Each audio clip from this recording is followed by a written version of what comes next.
Hello everyone, আমরা চলে আসছি আজকে জাপানের কস্তকোতে। এখানে শুরুতে একটা ট্রলি নিতে হয়। ট্রলি নিয়ে আস্তে আস্তে লাইনে দাঁড়াইতে হয়। আমরা লাইনে দাঁড়িয়ে আছি। এনে কিছু নিয়ম আছে যে যে আগে আসে সে আগে ঢুকবে, পরে আসে আগে ঢুকানো যাবে না।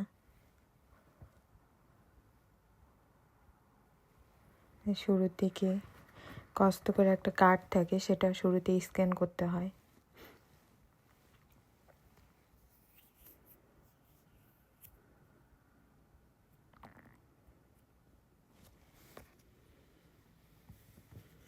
প্রথমে বড় বড় টেলিভিশনগুলো চোখে পড়ে, তারপরে আস্তে আস্তে সামনে যেতে হয়।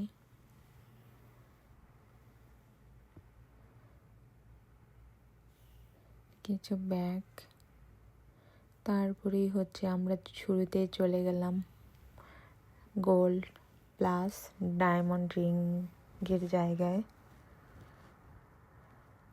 এগুলো নেকলেস, পাতলা অনেক, বিশেষত আমার এটা অনেক ভালো লাগছে, সিম্পলের মধ্যে। এখানে সব কিছু কম দামেই পাওয়া যায় অন্যান্য জায়গার তুলনায়, কিন্তু জিনিসের পরিমাণ অনেক বেশি থাকে, কিন্তু দাম কম থাকে কিছুটা বাইরের তুলনায়, পাইকারি রেটে পাওয়া যায়।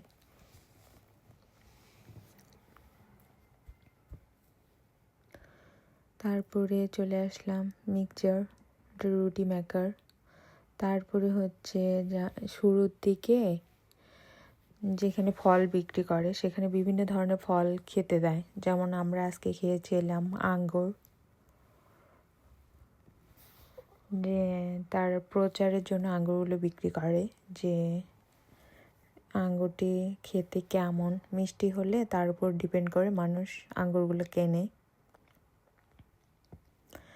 যার যার ভালো লাগে সে কেনে।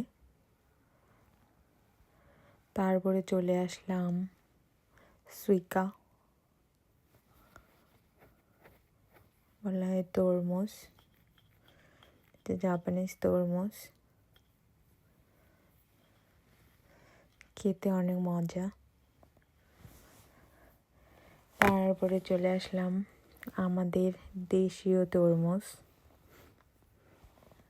যেটা দেশে থাকতে আমরা বিশেষত চিনি সচরাচর। তারপরে চলে আসলাম চেরিতে। চেরি তো কোনো কথাই হবে না, কারণ চেরি বিশেষত আমার অনেক ভালো লাগে। তারপরে চলে আসলে আলু, যাকে বলা হয় জাগাইমো।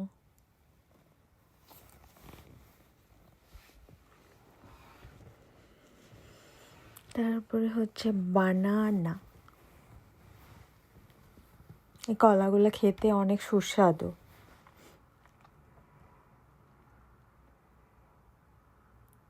পরিমাণ অনেক বেশি থাকে, যেমন অন্যান্য জায়গায় অন্যান্য শপগুলোতে 2-3টে করে কলা থাকে, সে জায়গায় দাম থাকে 200 ইয়েন বা 300 ইয়েন। সে জায়গায় এতগুলো কলার 328 ইয়েন।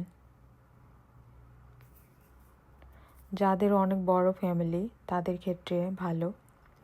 তারপরে চলে আসলাম মূলা। জাপানের মূলা অনেক বড় বড়,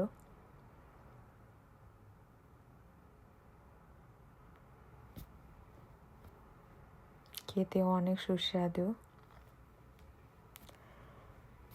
তারপরে চলে আসলাম মাশরুমের কালেকশন। জাপানে বিভিন্ন ধরনের মাশরুম পাওয়া যায়। এই যে এই মাশরুমটা আমরা খাই।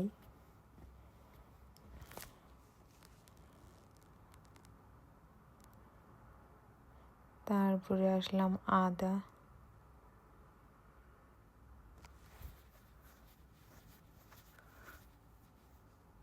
আদার দাম 698 ইয়েন।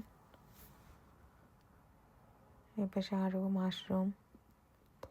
তারপরে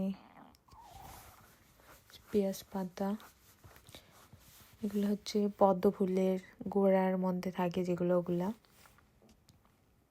যখন কখনো খাইনি, কীরকম খেতে তা জানি না। এগুলো হচ্ছে বরবটি। মাশরুমের কালেকশনই শেষ হচ্ছে না, তারপরে অবশেষে দেখা দিল গাজর। এখানে হচ্ছে 2 দেশের গাজর আছে, এটা হচ্ছে 1 দেশের গাজর,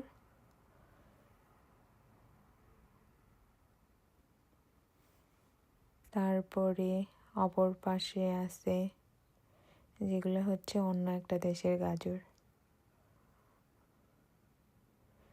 যেগুলা আমাদের পক্ষে নেওয়া সম্ভব হয়নি, কারণ আমরা 2টা মানুষ কবে এগুলো খেয়ে শেষ করতে পারবো জানতাম না, তাই নেওয়া হয়নি।